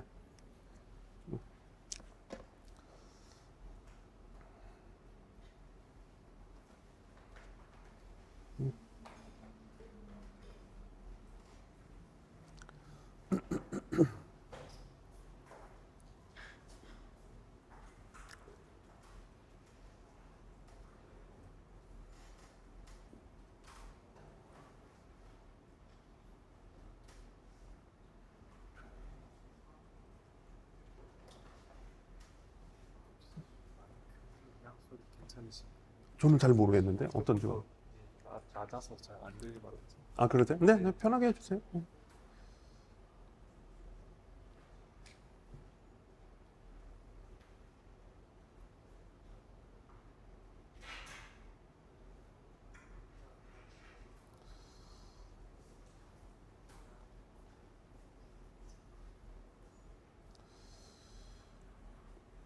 지난 220여 년간, 그죠? 미국의 관세율이 어떻게 변화했는지를 보여주는 것이고요. 그죠? 보시다시피, 여러 가지 이유에서 1800년대, 초중반에 미국의 관세율이 굉장히 높았었다라고 하는 것이고요. 이게 평균 관세율이에요. 그죠? 가중 평균한 관세율인데, 그래서 뭐 60%에 육박하는 그런 수준에 있었다가, 그 이후로 하향 추세를 보이다가 또 1870년대 높아지는 이런 현상이 보이고요. 그리고 쭉 또 전반적으로 하향 추세 보이다가 1930년대 또 높아지는 현상. 그죠? 그 여러 가지 이유가 있어요. 근데 1930년대는 이게 왜 높아졌겠어요, 여기서? 대공황의 시기이고요. 대공황. 자, 그러면 대공황인데 왜 높아지죠? 아까 말씀드렸잖아요. 자기를 먼저 챙기게 된다. 이렇게 위험할 때, 그죠? 불확실성이 높아지고, 그죠? 앞을 내다보기 어려울 때 자기를 먼저 챙기게 된다. 미국도 예외가 아니다. 라고 하는 것이고, 그런데 이제 2차 대전의 종전과 함께 이런 관세율이 미국 계속해서 낮아지고 2023년 기준으로 미국의 평균 관세율이 2.5%까지 내려갔다라고 하는 것이죠. 그래서 상당히 높은 수준의 자유무역인 거죠, 여러분. 이게 미국의 역사예요. 관세로 본 미국의 역사. 이렇게 해서 이런 과정을 거쳐서 업앤다운이 있기는 하나 결국 2023년에 2.5%까지 낮아졌다라고 하는 것이죠. 그나마도 2023년에 다소 높아진 관세율이 그나마도 2.5%다라고 하는 것이죠. 그런데 바로 다음을 보시면 2023년 이후에 무슨 일이 일어났냐라고 하는 거죠. 그죠? 이런 일이 일어났다라고 하는 것이죠. 그리고 이게 그죠? 평균 관세율이 지금 25%에 육박하는 수준이잖아요. 25% 여러분 여기서 찾아보시면 어느 시기로 돌아간 건가요, 우리가? 대공황의 시기로 돌아간 거예요. 100년 전으로 돌아간 거예요, 여러분. 그죠? 관세로 본 미국은 100년 전으로 돌아간 거예요. 그죠? 왜 이런 일이 벌어지냐라고 하는 거죠. 우리라고 하는 의미가 제가가 아니라, 그죠? 우리 인류가 그죠? 인류가 이렇게 노력을 해서 관세를 이렇게 낮춰온 거예요, 그동안. 물론 나라들마다 차이는 있으나 미국과 그 패턴에선 크게 다르지 않다. 크게 다르지 않다. 이렇게 낮춰온 건데, 그죠? 우리가 100년 그 이상의 기간 동안 노력해서 이렇게 낮춰왔는데 불과 1, 2년 사이에 세상이 이렇게 바뀌더라. 라고 하는 거잖아요. 그죠? 미국이 이렇게 바뀌더라. 왜 그러냐? 이게 아니군요, 여러분. 이거군요. 네. 그죠? 이렇게 바뀌더라. 라고 하는 거죠. 왜 그러냐? 우리가 생각해 봐야 되잖아요. 그죠? 그 가운데서도, 자, 요거는 조금 다른 지표예요. 관세 수입이라고 표현돼 있어요. 그죠? 관세 수입은 거꾸로 얘기하면 뭐죠? 미국이 수입은 언제 발생하죠? 관세를 부과했을 때 발생하는 거잖아요. 그죠? 그러니까 결국 누가 관세를 많이 내냐라고 하는 거잖아요. 그걸 국가별로 보면 역시 중국이 높더라. 라고 하는 거죠. 중국이 굉장히 많은 부담을 지게 되더라. 그 다음 일본, 한국 이런 순이잖아요. 그죠? 세계 평균보다 높은 국가들이 이런 국가들이더라. 라고 하는 거죠. 이것만 보면 물론 중국이 가장 많은 관세 부담을 지기는 해요. 그러나 한국, 일본도 그러니까 미국의 동맹이고 파트너인 한국, 일본도 질적으로 다르다고 말하기 어렵다라고 하는 거죠. 그 결과가 아까 말씀드린 이런 기록적인 관세율의 증가인 거죠. 그죠? 물론 중국과의 최종적인 합의 조금 더 두고 봐야 된다라고 하는 것이고요. 그죠? 근데 보시면 아시겠지만 이게 불과 몇 달 사이에 일어난 일이다라고 하는 것이고요. 그죠? 그럼 이거를 우리가 어떻게 설명해야 되느냐라고 하는 건데 크게 세 가지라고 하는 것이고요. 첫 번째는 지금 무역 불균형을 완화하기 위한 그죠? 수단으로서의 관세가 있다라고 하는 것이죠. 그리고 그 관세라고 하는 것도 뭐야? 세 가지 층위로 되어 있다라고 하는 거죠. 하나는 기본 관세라고 하는 것이고요. 그죠? 또 여러분들이 아마 요거를 많이 들어보셨을 텐데요. 상호 관세라고 하는 거. 요거는 reciprocal tax, tariff라고 하는 거. 그래서 트럼프 대통령 스스로도 reciprocal이라고 하는 걸 굉장히 많이 얘기하죠. 응? 상대국이 그건 꼭 이게 상호라는 건 호혜적이라는 거죠. 서로가 서로에게 특혜를 준다는 거잖아요. 트럼프 대통령의 인식은 뭐예요? 미국은 상대국에게 그죠? 상대국에게 특혜를 베풀었는데 상대국이 거기에 상응하는 특혜를 베풀지 않더라. 그죠? 그러니까 그래서 영어 표현으로 하면 leveling the playing field죠. 운동장을 평평하게 하기 위해서는 미국이 상호 관세를 부과해야 서로 동등하게 호혜적이더라라고 하는 거잖아요. 그죠? 그래서 그런 관세를 부과하게 되었다라고 하는 것이고 또 품목별 관세, 뭐 철강, 알루미늄을 시작으로 해서 지금 반도체 등등에 대한 논의가 지금 검토가 이루어지고 있죠. 그래서 개별 품목에 대한 또 관세를 또 부과하더라. 트럼프 행정부 대통령이 스스로 여러 번 반복해서 확인해 준 것이 있죠. 반도체에도 부과하겠다라고 하는 것인데 다만 예외가 있어요. 뭔가요? 네, 조금 이따 말씀드릴게요. 그리고 두 번째, 무역과 관련해서 두 번째 뭐냐면 지금까지는 관세 전쟁이라고 얘기해 오고 그죠? 또 뭐냐면 주로 그만큼 관세라고 하는 전통적인 무역 장벽을 중심으로 미국의 이런 그 경제 안보 전략이 전개돼 왔다라고 하는 것인데 제가 엊그제도 또 미국과 회의를 한 게 있었는데요. 그때 미국 측에서 얘기하는 것이 뭐냐면 지금 우리가 맺고 있는 협정, 한국을 포함해서 그죠? 합의에 도달했잖아요. 그죠? 합의가 도달한 게 이게 파이널이 아닐 수 있다라고 하는 것이 최종적인 것이 아닐 수 있다. 그리고 지금 미국과 하는 모든 뭐 어그리먼트나 딜은 항상 유동적이다. 항상 영어 표현으로 롤링한다. 계속해서 그죠? 굴러갈 수 있다라고 하는 것이죠. 그죠? 그럼 그 다음에는 뭐가 있을 거냐? 자, 첫 번째는 관세를 가지고 협상을 상대국과 했다면 그죠? 그런 걸 우리가 전통적인 무역 장벽이라고 얘기하는 것이고요. 다음 이슈는 아마도 비관세 장벽에 해당할 것이다. 라고 하는 것이고 거기에는 여러 가지 이슈가 있을 텐데 그 중에서도 이런 첨단 제품의 무역과 관련된 예를 대표적으로 한국하고 직접적인 관계가 있을 수 있는 게 뭐냐면 디지털 무역 장벽 이런 거다라고 하는 것이죠. 그죠? 미국 USTR에서 딱 집어서 얘기했죠. 한국에서 지금 검토되고 있는 뭐예요? 온플법이라고 하는 온라인 플랫폼법 이런 거 디지털 무역 장벽이 될 수 있다. 라고 하는 것이죠. 왜? 이런 그 플랫폼 기업에 대한 여러 가지 그 정책이라고 하는 것이 되게 거대 플랫폼 기업들에 대한 규제를 수반하는 경우들이 있는데 그게 미국 기업이 될 가능성이 있다라고 하는 것이죠.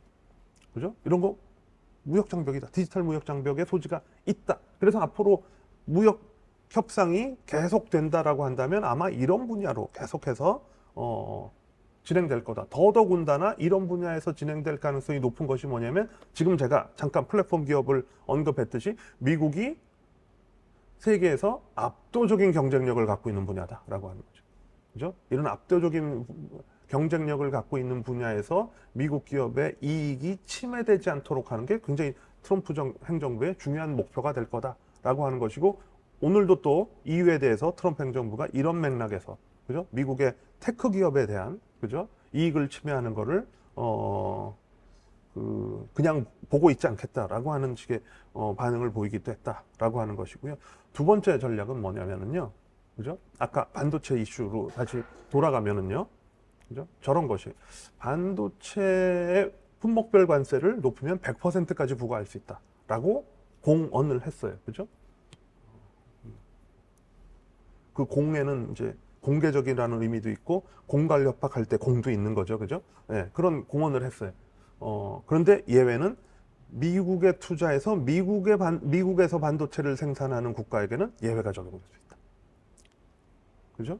그래서 대만, 한국 이런 나라들이 미국에 투자하고 있으니까 대만의 TSMC, 한국의 삼성전자 등등 또 SK 하이닉스 등등이 미국에 투자하고 있으니까 거기에는 예외가 적용될 수 있다. 근데 어떤 예외가 구체적으로 적용될지 그거에 대해서는 아직 뭐 그런데 아마 실제적으로 투자가 이행이 되고 실제적으로 미국 내 생산이 이루어지는지에 대한 모니터링 같은 것들이 있을 것 같다라고 하는 것이죠. 그냥 말로 하는 투자를 가지고 반도체 품목에 대한 관세 예외 조치를 취해주지는 않을 것 같다라고 하는 것이죠. 그러니까 그런 거와 같이 보조를 맞춰 나가는.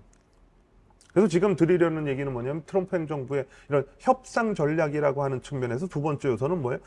무역과 더불어서 투자를 연계하는 거다라고 하는 것이죠. 한쪽에서는 무역 불균형을 완화하기 위한 정책을 펼치고요. 그죠? 다른 한편으로는 투자와 연계함으로써 아까 말씀드렸던 뭐죠? 미국 기업은 물론이고 해외 기업까지 포함해서 만들어내는 강건한 제조 기반이다라고 하는 것이죠. 거기에는 외국으로부터의 외국 정부와 기업으로부터의 미국 내 투자가 필요하다라고 하는 것이 두 번째 요소다라고 하는 거죠. 그래서 지금 우리나라 협상도 어떻게 이루어졌는지 여러분 알고 계시죠? 자, 이런 무역 불균형을 완화하기 위해서 우리가 15%의 관세 부과라고 하는 것을 감수해야 되는 것이고요. 그죠? 그리고 또 그것만으로 충분치 않으니 우리가 3,500억 달러 규모의 대미 투자를 약속했잖아요. 그죠? 두 개가 같이 간다라고 하는 거죠. 거기에는 이런 정책적 고려가 담겨져 있다라고 하는 것이고 세 번째는 경제 안보잖아요. 그죠? 그러니까 전략적 동조화라고 하는 거. 그죠? 그 전략적 동조화라고 하는 거. 그죠? 영어로는 strategic alignment라고 얘기하는데요. 거기는 특히 명시하지 않더라도 뭐예요? 미국의 대중 전략에 대한 동조화. 그죠? 또는 미국의 세계 전략에 대한 동조화. 이런 것들 필요하다라고 하는 거죠. 그러니까 무역 불균형도 완화해야 되고 미국에 투자도 해야 되고 그런데 또 미국의 세계 전략에 대한 동조화도 같이 하는 이런 것들을 이끌어내려는 것이 트럼프 행정부의 전략이다. 라고 하는 것이고요. 미중 관세 전쟁 잠깐 보시면은요. 그죠? 이게 트럼프 1기 때부터 어떻게 진행됐는지 보시다시피 지금 2기 와서 중국에 대해서도 그죠? 자, 지금까지는 전반적으로 그 트럼프 행정부의 무역 정책을 중심으로 한 경제 안보 전략에 대한 말씀을 드렸다면 이제 앞으로 우리의 그 관심사는 어디로 이동할 거냐면 중국으로 이동하게 될 수밖에 없다라고 하는 것이고 지금까지 어떤 일이 있었냐는 이 표가 압축적으로 보여준다. 관세율이 높을 뿐만 아니라 그 다음 그래프를 보시면 어떤 일이 있죠? 그죠? 맨 오른쪽을 보시면요. 미국과 중국 모두 뭐예요? 자, 불과 몇 달 전까지만 해도 미국을 기준으로 하면은 그죠? 한 66%, 3분의 2 정도만 미국 정부가 중국 제품에 관세를 부과했어요. 그죠? 그런데 중국은 한 60% 좀 안 되는 50%대 범위에 대해서. 이거는 관세율이 아니에요, 여러분. 관세를 부과받는 품목의 비중이에요. 그러니까 범위에 해당하는 거다. 무슨 말씀인지 아시겠죠? 이것도 66%, 뭐 50%가 넘는 품목이 관세를 부과받고 있다? 엄청난 거죠. 그죠? 그리고 그 관세율은 이렇게 높다라고 하는 거 엄청난 거죠. 그죠? 이거는 지금 오히려 여기 21년, 22년, 23년이 오히려 매우 낮아 보이는 착시 효과를 주는 것뿐이지 사실은 이것도 굉장히 높은 관세율이다라고 하는 것이고 또 이렇게 많은 품목에서 관세를 부과받고 있다라고 하는 것이에요. 그리고 맨 오른쪽으로 가시면 사실상 100% 품목들이 관세 부과받고 있다. 과연 미중 관세 전쟁이라고 얘기할 수 있잖아요, 여러분. 그죠? 그런 것들로 넘어가고 있다라고 하는 것이고 미국과 중국 사이에 이렇게 그 치열한 관세 전쟁이 벌어지게 되는 거에는 이런 전략 경쟁이라고 하는 거와 떼어놓고 생각할 수 없다라고 하는 것이죠. 물론 그 근저에는 중국의 상대적 부상, 또 미국의 상대적 쇠퇴라고 하는 구조적인 변화가 어떤 하나의 트리거가 되었다라고 얘기할 수 있겠죠. 그죠?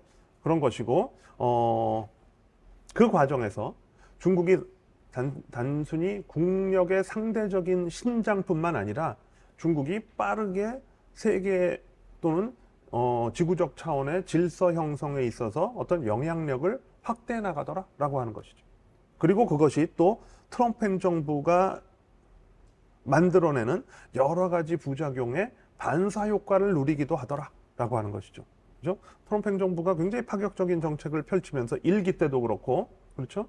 그러면서 미국의 리더십에 대한 여러 가지 의구심을 자아내게 만들었다라고 하는 것이죠.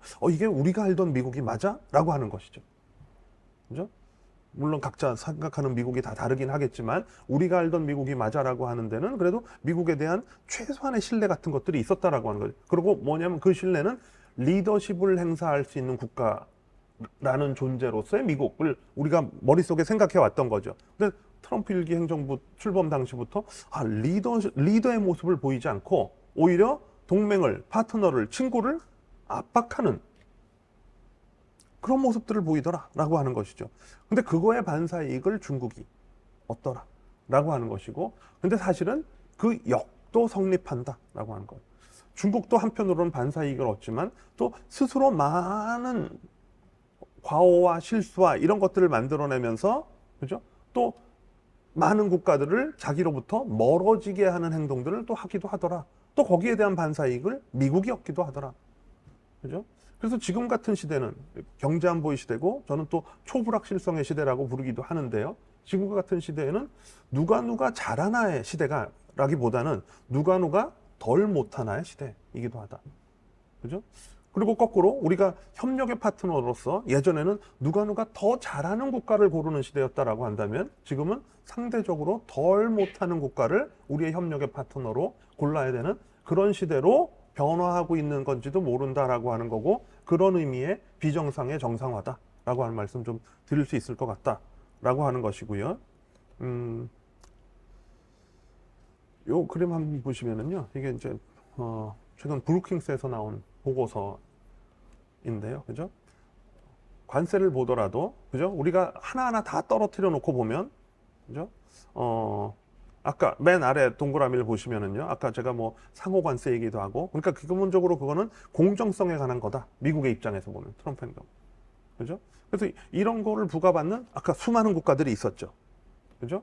그리고 왼쪽 위에 보시면은 보더 시큐리티라고 해서 특히 이게 뭐예요? 캐나다, 멕시코와 같은 미국과 국경을 직접적으로 접하고 있고 더군다나 USMCA라고 하는 자유무역지대로 엮여 있는 국가들에 대한 특별한 또 무역 정책을 필요로 했다라고 하는 것이고요.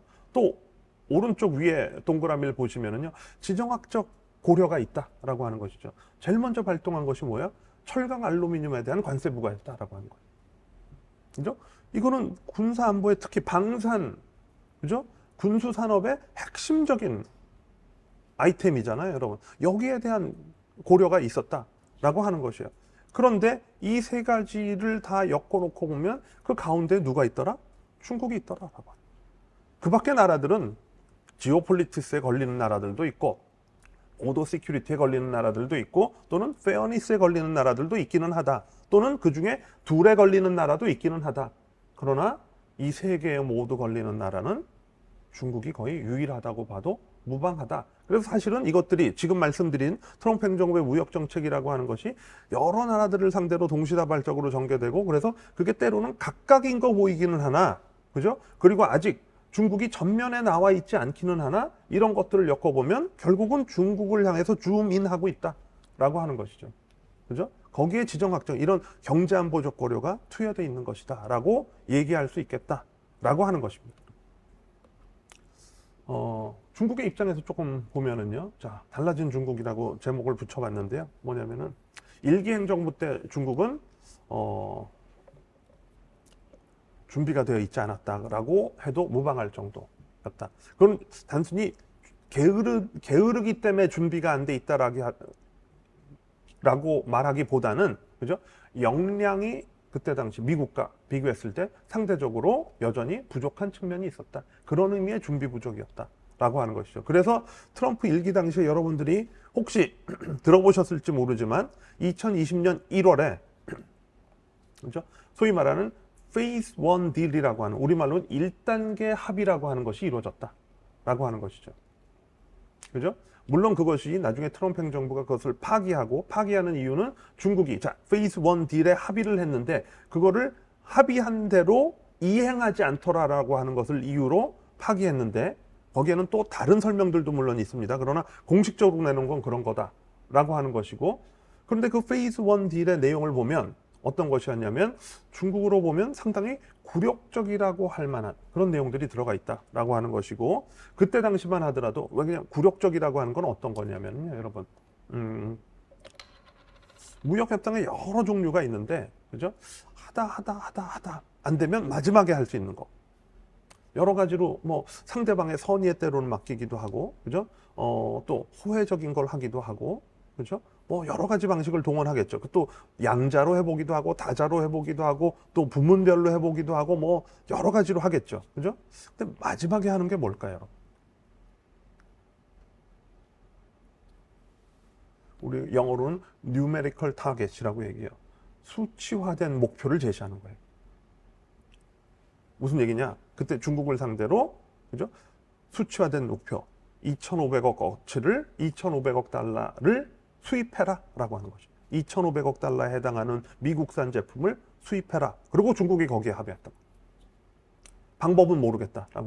사실은 그 이전의 모든 무역 협상들은 대체로 방법에 관한 것이에요. 어떻게 하면 무역이 균형을 맞출까? 균형을 맞추는 방법은 뭘까? 뭐 예를 들어서 환율을 조정하면 될까? 관세를 부과하면 될까? 뭐 이런 거였어요. 무슨 말씀인지 아시겠죠, 여러분? 근데 트럼프 행정부 일기에 중국과 한 협상은 방법은 모르겠고 너네가 이만큼 사. 중국이 합의했던 거죠. 그죠? 그리고 트럼프 행정부의 입장에서는 결국 그렇게 사기로 하고 사지 않았다라고 하는 것이고 그래서 그 협상이 이행까지 넘어가지 못한 것이고 그렇게 5년 이상의 시간이 흘러갔었다라고 하는 거죠. 이제 지금 중국하고 다시 협상 테이블에 마주 앉을 그리고 중국의 협상 대표가 지금 곧 미국에 간다라고 하는 보도가 나왔었죠.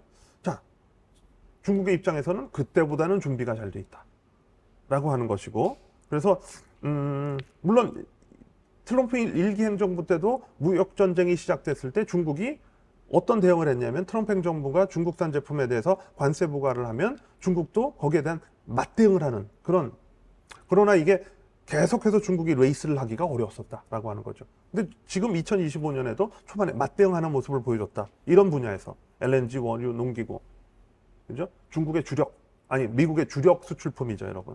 그죠? 여기에 대해서 중국도 맞대응하는 관세 부과로 대응했었다라고 하는 것이고 또 트럼프 행정부가 관세 부과율을 올리니까 바로 2025년 4월에 중국도 역시 관세 올리는 맞대응으로 레이스를 일기 때보다 더 많이 하더라.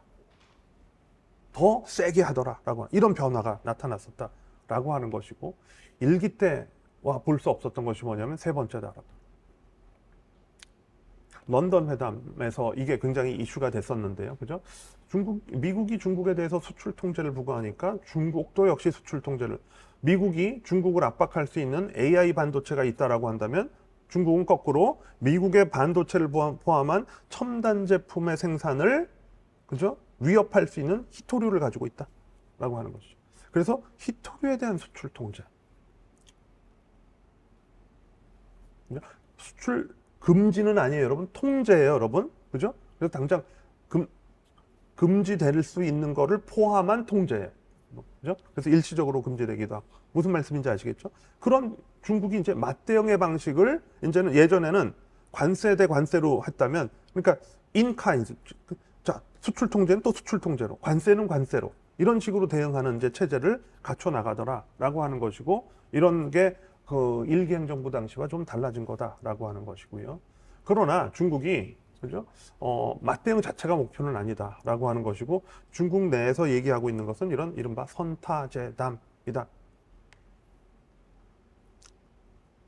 그죠? 그러니까 협상의 가능성을 배제하지는 않는다라고 하는 거죠. 대응은 하되, 그죠? 이게 그냥 파국을 위한 대응은 아니다라고 하는 것이죠. 그죠? 협상의 가능성이 열리면 협상에도 응하겠다. 그러나 때리면 맞고만 있진 않겠다. 이게 달라진 중국이다 라고 하는 것이고, 그럼 구체적으로 어떤 대응책을 가지고 있느냐? 이런 6가지 대응책을 가지고, 자, 때리면 우리도 맞대응하겠다. 그리고 그 과정에서 단순히 중국이 맞대응할 수 있는 수단이 무엇이냐라고 하는 데서 그것을 찾아내는 데서 그치는 것이 아니라, 지난 8년 동안 중국에서 진행됐던 변화는 무엇이냐면, 여러분, 중국이 미국에 제도적으로 맞대응할 수 있는 만큼, 그죠? 수출 통제, 투자 심사 강화, 경제적 강화 등등등등을 할 수 있는, 그죠? 국내의 제도와 법적인 정비를 했었다라고 하는 것이죠. 그죠? 지난 8년을 중국은 그렇게 보냈다라고 하는 것이죠. 그죠? 그리고 많은 전문가들이 거기에 사실은 주목하고 있었다라고 하는, 중국이 이런 국내 내부적인 정비를 상당히 공들여서 해왔었고, 그렇기 때문에 트럼프 2기 행정부에서의 중국의 대응은 달라질 수 있다라고 하는 것이었어요. 그죠? 실제로 그런 모습에 단초를 보이고 있다라고 하는 것이고요. 이런 구체적인 것들은 이런 것들이다라고 하는 것이죠. 네. 그렇기 때문에 미국의 딜레마, 자, 중국이 달라졌어요. 그죠? 딜레마에 대해서 좀 말씀드리면요. 첫 번째 이런 거 얘기할 수 있겠다라고 하는 거죠. 아까 제가 말씀드린 거 기억하시나요? 미국과 중국의 존재적 위협. 그래서 미국과 중국이 서로 어떻게 변화해 왔다고 말씀드렸죠? 상대에 대한 의존도를 또는 비중을 줄여나가는 일. 그렇죠? 그래서 맨 위에 보시면, 그죠? 중국의 무역 3대 국 가운데 미국에 대한 무역 의존도가 어떻게 줄어가는지 보실 수 있을 거예요. 그렇죠? 이게 2018년, 그죠? 첫 번째 무역 전쟁이 일어난 그 시점을 기점으로 중국의 미국에 대한 무역 의존도가 더 줄어나가는 거 나타나죠, 여러분. 그래서 지금 미국에 대한 무역 의존도는 아세안 또는 EU와 그렇게 다르지 않다. 그 이전까지 미국은, 그죠? 다른 국가들과 다른 지역들과 상당한 갭을 두고, 그죠? 중국의 무역에서 차지하는 비중이 높아졌다라고 하는 거죠. 의존도를 줄여나간 결과이다. 이건 거꾸로 얘기하면 미국은 압박할 수단을 점점 잃어가고 있다라고 하는 거죠. 뭘로 때렸어요? 제일 처음에 때리는 게 뭐죠? 관세로 때리잖아요. 그죠? 관세로 때릴 만한 것들이 점점 줄어들고 있다는 의미이다라고 하는 거죠. 예전보다 덜 아프다 이런 얘기예요. 그죠? 여전히 절대적인 액수는 많아요, 여러분. 근데 비중으로 보면 예전보다 덜 아프다. 그죠? 미국의 딜레마예요. 그걸 어떻게 보면 일기 행정부에서 했던 그런 관세 정쟁, 무역 전쟁의 간접적인 효과라고 얘기할 수 있어요. 바로 그것 때문에 중국이 이렇게 변화한 거고, 그렇기 때문에 덜 아프게 된 거예요. 지금. 두 번째, 미국의 딜레마. 주요 품목의 수입 침투율. 그죠? 물론 아래는 보면, 그죠? 10%대 수입 침투율을 보이는 것도 있지만 여전히 이것도 뭐예요? 높은 수준이라고 얘기할 수 있다. 그런데 위에를 보시면 90%가 넘어가는 이런 수입 의존도를 보이고 있는 품목들이 있다. 그리고 두 번째 보면 알루미늄. 이게 알루미늄 아까 제가 방위산업, 군수산업에 굉장히 중요하다 그랬잖아요. 이것을 해외 전적으로 의존하고 있다는 거예요. 그러니까 트럼프 행정부는 이런 거 어떻게 해서든 국내에서 생산하고 싶다는 거예요. 그죠? 그렇기 때문에 철강 알루미늄에 그렇게 관세를 초기에 부과하게 된 거예요. 첫 번째, 저거 뭐죠? 저게 히토류의 한 종류예요. 근데 이거는 관세를 부과하던 뭘 하던 쉽게 대체하기 어렵다는 거예요. 그냥 중국에서 많이 생산되고 있어요, 여러분. 그죠? 이런 게 미국의 딜레마예요. 아까 중국이 히토류에 대한 수출 통제로 미국에 맞대응했다고 말씀드렸잖아요. 자, 미국도 현 시점에선 별로 대안이 없어요. 그렇죠? 그러니까 거꾸로 미국 쪽에서 굴욕적인 협상을 지난 4월이었던가요? 런던에서 합의를 한 거예요. 런던 합의의 잠정적인 합의의 내용 가운데 뭐가 들어가 있냐면 중국에 대한 요구 가운데 하나가 뭐였냐면 히토류 수출 통제를 풀어달라라고 하는 거였어요. 그죠? 지금 시대에 히토류가 없으면 소위 말하는 전자제품 생산할 수가 없게 되는 거예요. 그죠? 풀어달라라고 하는 건데 제가 왜 굴욕적이라고 얘기하냐면 그때 중국이 네, 거기에 일단 동의는 했어요. 그런데 단서가 있었어요. 수출 통제를 풀 텐데 잠정적으로라고 하는 단서.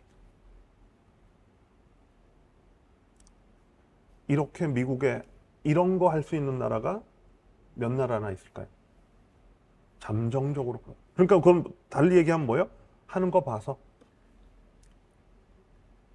중국이 이제 미국한테 그렇게 얘기할 수 있게 되었다. 하는 거 봐서. 계속 잘하면 풀어주고, 근데 또 시원치 않게 하면 다시 조일 거야. 히토류가 중국에게 그런 수단이 되는 이유 가운데 하나는 이렇게 의존하고 있기 때문에. 대체가 어렵기 때문에. 단순히 의존도가 아니라 다른 데서 구할 수 있는데 중국에 의존하고 있는 것이 아니라 다른 데서 구할 수 없는데 중국에 의존하고 있기 때문에. 라고 하는 거죠. 미국의 딜레마다. 라고 하는 거. 그죠? 물론 미국이, 그죠? 이거를, 위협을 완화하기 위해서 지금 여러 가지 노력을 하고 있다. 물론 국내에서 히토류를 채굴하려는 노력도 하고 있고 해외에서 또 광산을 채굴하는 또는 호주와 같은 국가와 협력을 통해서 히토류를 채굴하고. 근데 지금 현재로서 문제는 뭐냐면 절대적인 광산에서의 채굴이 문제가 아니라 프로세싱, 처리의 문제다라고 하는 거예요. 왜냐면 히토리움 특성상 채굴해서 그거를 순도를 높이는 히토류를 뽑아내야 될 거 아니에요. 그죠? 이 뽑아내는 과정에서 엄청난 환경 오염이 이루어진다라고 하는 것이고 소위 말하는 대부분의 선진국에서는 현재로서는 하기 어렵다라고 하는 거죠. 그렇기 때문에 어쩌면 바로 그 이유 때문에 중국에서 생산하게 되었다라고 하는 거예요. 과거 한 1980년대부터. 근데 중국은 지금과 같은 이런 전략적 중요성을 가질 거라고는 왜? 그때 당시는 미국의 전략적 경쟁의 상대는 아니었기 때문에 미국도 안심한 측면이 있고 중국도 스스로 몰랐을 거예요. 그렇죠? 그러나 어찌됐건 지금은 전략적으로 너무도 중요해진 아이템이 되어버렸기 때문에 현재의 중국으로서는 왜 아무리 이게 환경오염을 일으키더라도 중국 국내 생산을 멈추지 않을 거다. 않을 것 같다라고 하는 것이. 그렇죠? 미국의 딜레마다. 또 하나의 딜레마는요. 이것도 아까 말씀드린 거를 다시 정리해서 보여드리는 거예요. 잘 안 보이시겠지만, 그죠? 왼쪽의 그래프는 뭘 얘기하냐면요. 뭐 멕시코, 베트남 뭐 이런 나라들이 있는데 동그라미 그 빨간 선상에 그냥 그 평균선이라고 보시면 되겠고요. 그죠? 이게 뭐냐면 중국으로부터 투자를 받는 국가들이다라고 하는 것이고요. 그죠? 중국으로부터 투자를 많이 받는 국가들이 저 빨간 선 위에 올라가 있죠? 그죠? 오른쪽은 뭐냐면, 그죠? 그러니까 중국으로부터 투자를 받는 투자 증가율이 높은 국가라고 얘기하시면 돼요. 평균보다 투자 증가율이 높은 국가. 근데 이 국가들이 또 어떤 특징을 보이냐면 오른쪽에 보시면, 그죠? 미국에 대한 수출 증가율이 높은 거다. 그러니까 중국으로부터 투자를 받아서 생산을 해서 미국으로 수출하더라라고 하는 것이에요. 그죠? 여기서 투자는 중국 기업의 투자. 그러니까 중국 기업이 들어와서 생산은 마치 생각해 보시면 한국의 삼성전자가 지금 중국에서 현지 생산하잖아요. 그죠? 많이 하는 거죠. 지금 중국 기업이 그러하더라. 근데 그 결국 최종 시장은 미국이더라. 아까 말씀드린 거 기억하시죠, 여러분? 제3국을 통한 우회. 그죠? 직접적 상호 의존은 자, 이렇게 낮아졌어요. 그죠? 낮아졌는데 이런 거는 여전히 살아있더라. 라고 하는 거죠. 미국의 딜레마예요. 그러니까 미국이 아까 말씀드린 베트남, 멕시코 이런 나라들에 대해서 상당히 강경한 정책을 펴는 거는 이런 거와 그 국가의 개별적인 문제들도 물론 있어요, 여러분. 그죠? 그런데 이런 미중 전략 경쟁에 대한 고려라고 하는 것도 같이 작용하더라라고 하는 것이죠. 그죠? 그래서 인베스트먼트 트레이드 넥서스라고 얘기할 수 있겠다라고 하는 것이고, 미국은 지금 이것을 계속해서 신경 쓰고 있는데 미국에도 디베이트가 있다라고 하는 거죠. 이거를 막아야 되겠다라고 하는 기본적인 트럼프 행정부의 입장이 있고, 실제로 그래서 베트남, 멕시코 등등의 이런 조치를 취하기도 한다라고 하는 것이고, 그런데 다른 한쪽의 생각은 뭐냐면, 기본 아이디어, 물론 자유무역론자들은 그런 것 자체에 동의하지 않죠. 그러나 이런 정책의 필요성 자체는 동의하더라도 이게 과연 적기에 이루어질 수 있느냐에 대해서는 의문을 제기한다. 이게 항상 사후적으로 발견되다라고 하는 거죠. 그죠? 그래서 영어 표현에는 그게 두더지 잡기라고 하는 표현이 있어. whack-a-mole이라고 하는 표현. 그죠? 그 두더지 잡기 게임처럼 되지 않냐? 두더지 우리가 제때제때 못 치는, 여러분들은 젊으시고 이렇게 순발력이 좋으니까 빨리빨리 치고, 여러분 나이가 들면 계속 나오고 들어간 뒤에 치고 또 나오고 들어간 다음에 치고 이렇게 된다라고 하죠. 그런 게임처럼 되는 거 아니냐라고 하는 현실에서 그런 우려가 있다. 미국의 딜레마 가운데 하나다라고. 이거를 어떻게 보면, 그죠? 이게 효과를 발휘하려면 두더지 게임에 비유하자면 심지어는 나오기 전에 칠 수 있는, 나오려고 하는 그 순간에 칠 수 있는, 이미 나온 거를 치는 것도 이미 늦다라고 하는 거예요, 여러분. 그죠? 나왔다 들어가는 건 말할 것도 없지만 나온 상태에서 치는 것도 이미 늦다. 나오려고 할 때 그렇게 할 수 있냐라고 하는 거죠. 그런 것들이고요. 또 하나 미국 이게 딜레마이자 그런 딜레마에 대한 전략, 딜레마를 반영한 전략이라고 하는 건 AI 경쟁. 아무래도 여러분 첨단 기술 세션 때 이런 거 많이 보셨을 거예요, 그죠? 이런 게 있다. 뭐예요? 2020년 또는 21년까지 미국과 중국 사이에 예를 들어서 AI 분야에서도 공동 연구가 많이 이루어졌었다. 그죠? 근데 2021년, 22년 그 시기를 기점으로 공동 연구가 정체되고 하향 곡선을 그리기 시작하더라라고 하는 것이죠. 이게 공동 연구, 이렇게 오픈, 그러니까 열린 혁신 생태계에서 결국 중국이 이득을 보더라라고 하는 것이죠. 그죠? 그래서 미국은 점점 폐쇄적인 쪽으로 변화해 가야 되나라고 하는 게 미국 내 논쟁이다 라고 하는 것이에요. 그런 게 그 논쟁을 촉발한 직접적인 계기는 여러분들이 많이 알고 있는 중국의 딥시크 충격이라고 하는 거다 라고 하는 거죠. 왜? 딥시크는 어떻게 가능했다? 미국의 오픈소스 모델인 뭐예요? 라마를, 그죠? 미국의 LLM 모델 가운데 하나죠. 라마를 기반으로 해서 만들어진 것이다 라고 하는 것이고요. 미국이 이렇게 오픈소스로 LLM을 개발하고 또 공유하니까 중국에서 이런 혁신적인 제품이 나오더라. 그래서 AI 경쟁자가 되더라. 그리고 AI는 넥스트 프론티어고, 이미 현재 프론티어고 전장이고, 다음에는 또 여러 가지 파급 효과를 만들어낼 텐데 위험하지 않냐. 그래서 자, AI가 이제 AI 분야에서 연구와 기술 개발, 연구 개발과 이런 것들이 점점 폐쇄적으로 돌아야 되는 것 아니냐. 그거의 단초 가운데 하나가 미중 사이의 공동 연구가 줄어들기 시작하더라 라고 하는 것이죠. 그런데 여기에 대해서 누구도 확신할 수 없다 라고 하는 것이죠. 미국의 딜레마 가운데 하나.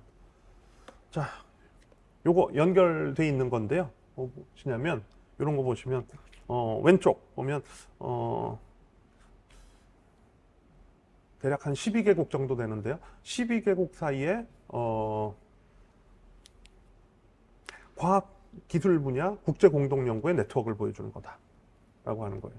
그죠?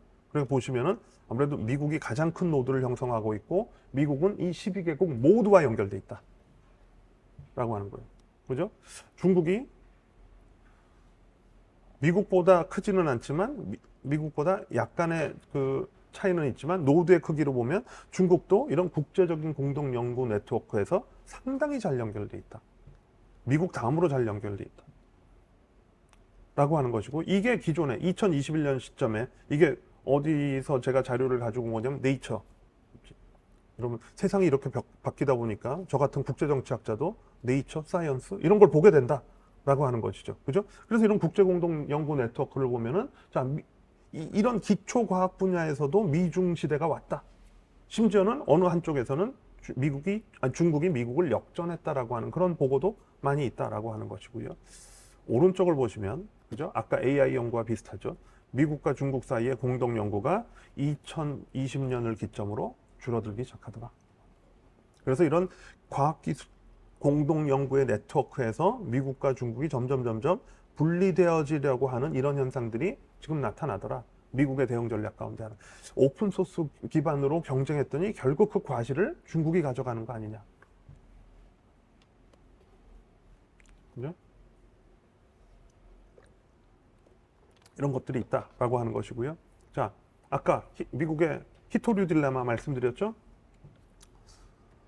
여러분들이 그 트럼프 대통령과 젤렌스키 대통령 사이에 백악관 회담 뉴스를 아마 보신 적 있어요.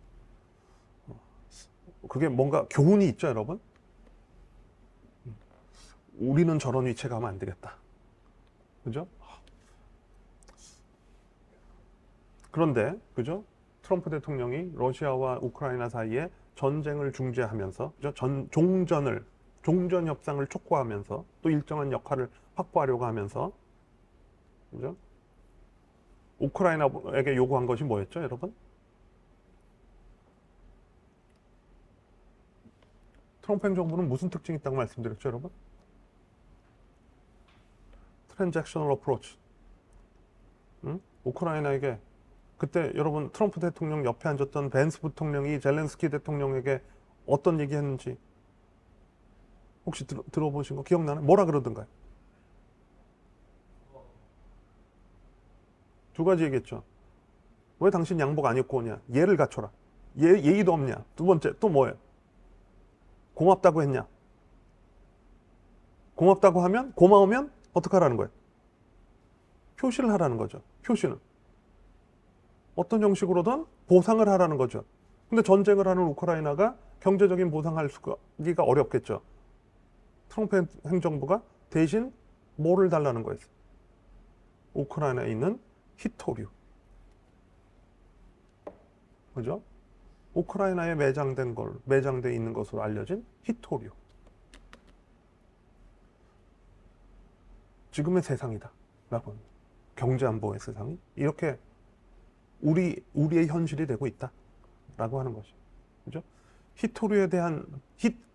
히토류에 있어서 중국에 대한 의존이 미국에게 얼마나 중요한 문제. 그죠? 이런 것들이 상징적으로 보여준다. 라고 하는 것이죠. 그죠? 그런 것들이 있다. 라고 하는 것이고, 자, 이런 것들, 시간이 다 된 것 같아요. 그죠? 세계 경제 질서, 앞으로는 이런 방향에서 대체적으로 진행되지 않을까라고 하는 것이고, 아까 말씀드린 대로 협상, 협정, 딜, 뭐 이런 것들은 뭐예요? 종결형이 아닐 거다라고 하는 것이에요. 상시화될 거다. 그죠? 그래서 물론 어떤 특정 시점에서 미국과 협상을 성공적으로 해낼 수도 있고, 지금 한미 협상이 그런 식으로 지금 긍정적인 평가를 일각에서 많이 받고 있죠. 그죠? 그러나 우리가 안심할 수 없는 것은 이게 최종적인 것이 아닐 수 있다. 자, 우리가 지금 1차 단계에서 협상을 잘했다라고 한다면 2차 단계에 대한 준비를 또 할 때다라고 하는 것이고, 그게 지금의 트럼프 2.0 시대에, 그죠? 세계 질서의 변화의 한 모습이고 또 우리가 해야 될 일이다라고 하는 것이고요.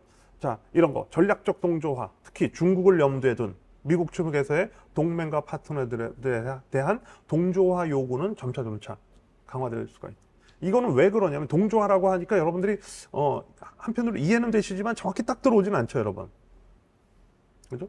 트럼프 행정부의 인식이라고 하는 건 뭐냐면은요, 기본적으로 지난 2차 대전 종전 이후 지금까지, 그죠? 세계 질서를 설계하고 운영하고 또 거기에 소요되는 비용을 부담해 왔는데, 미국이.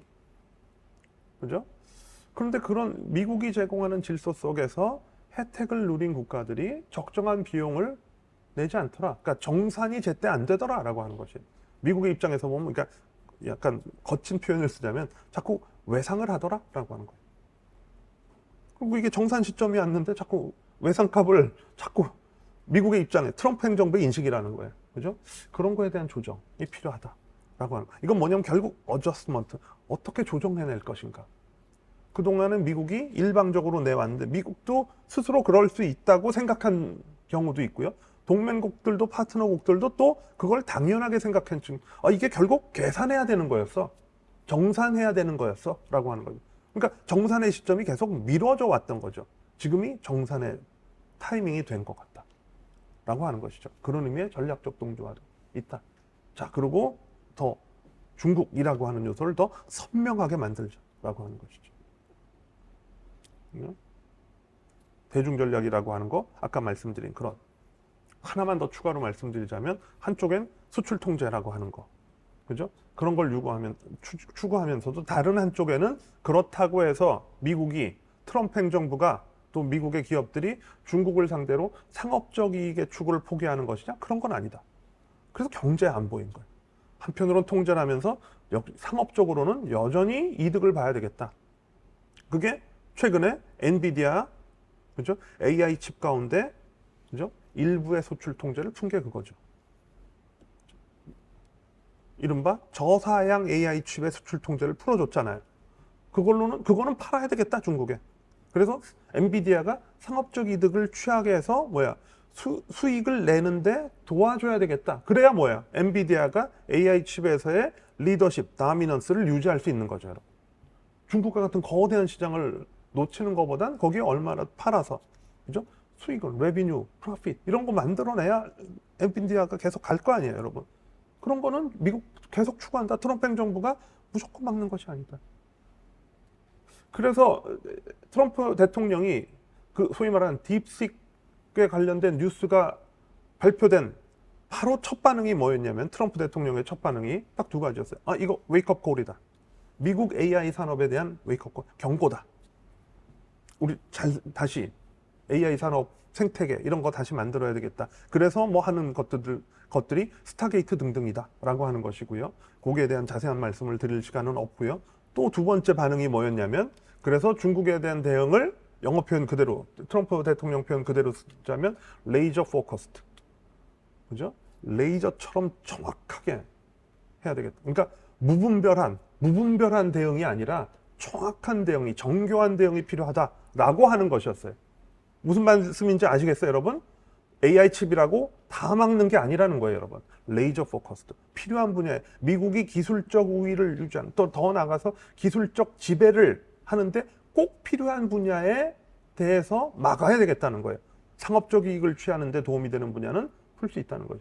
순차적으로. 그게 지난 수출 통제 완화가 그러한 것이다 라고 하는 말씀 드리는 거고요. 이런 것들은 앞으로 계속해서 우리들이 지속적으로, 한쪽으로는, 그러니까 우리가 헷갈릴 수 있죠. 한쪽으로는 수출 통제를 강화했다 라고 하는 뉴스를 접하고, 또 다른 한쪽으로는 수출 통제를 완화했다는 뉴스를 접하는데, 바로 이런 것 때문에 그렇다 라고 하는 것이, 그죠? 트럼프 행정부가 왔다 갔다 한다고 해석하기보다는 이렇게 해석하는 것이 나는 맞다고 생각한다 라고 하는 것입니다.